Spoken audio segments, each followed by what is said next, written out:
ఇక్కడ కూర్చున్న వాళ్ళందరము స్వయాన రైతులమే. రైతుల పక్షాన కాంగ్రెస్ పార్టీ ఆధ్వర్యంలో ఈ సమావేశం ఏర్పాటు చేయడం జరిగింది. దీనిలో ముఖ్య ఉద్దేశం ఏమిటంటే, ఈరోజు గతంలో ఉన్న బీఆర్ఎస్ ప్రభుత్వము రైతులను పక్కకు పెట్టిన ప్రభుత్వం ఈరోజు మహాధర్నా కార్యక్రమం ఇక్కడ చేపడతా ఉంది. ముఖ్యంగా వాళ్ళు చేసేది రైతుల కోసం కాదు, రాజకీయ పబ్బం గడుపుకోవడానికే చేస్తూ ఉన్నారు.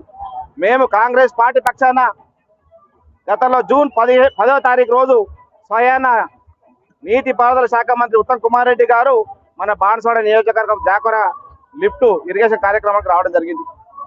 ఇక్కడ ఉన్నటువంటి పెద్దలు పోచారం శ్రీనివాసరెడ్డి గారు కాంగ్రెస్ పార్టీ ప్రభుత్వం వచ్చిన తర్వాత స్వయాన ముఖ్యమంత్రి రేవంత్ రెడ్డి గారు అధిష్టానం ఆలోచించి వ్యవసాయ శాఖ సలహాదారుగా శ్రీనివాసరెడ్డి గారు ఉంటే బాగుంటుందనే ఉద్దేశంతో ఆ పదవిని కట్టబెట్టి ఈ వ్యవసాయాన్ని రైతులను ఏ విధంగా ముందుకు తీసుకెళ్లాలనే ఉద్దేశంతో ఆ పదవిని ఇవ్వడం జరిగింది.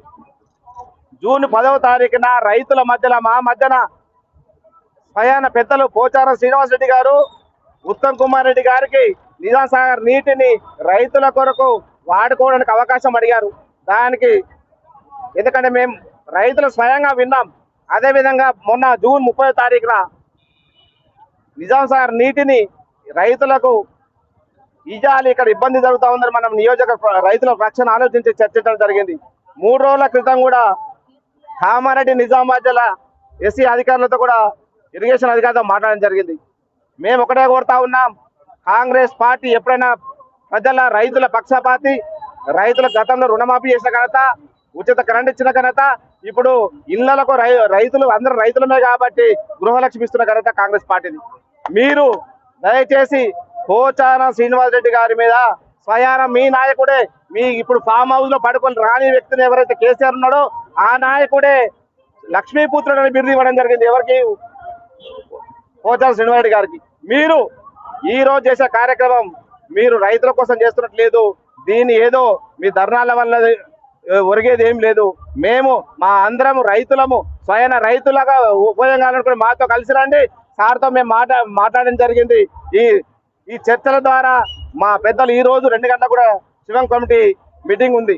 దానిలో ఒక్క నిజాం సాగర్ నీటి కోసం మాట్లాడారు. రాష్ట్రంలో ఉన్న ప్రాజెక్టుల మీద రైతుల అవసరాల దృష్ట్యా చర్చించి నీటి కొరతను రైతులకు ఏ విధంగా సరిచేయాలని ఆలోచిస్తారు. కాబట్టి దానిలో కూడా మన నిజాం సాగర్ నీటి విషయమై మన పెద్దలు పోచారం శ్రీనివాసరెడ్డి గారు మాట్లాడడం జరుగుతుంది. కాబట్టి ఆ చర్చ అనంతరం మనకు త్వరలో నీళ్లు వస్తాయని మేము రైతుల తరపున ఆశిస్తా ఉన్నాం.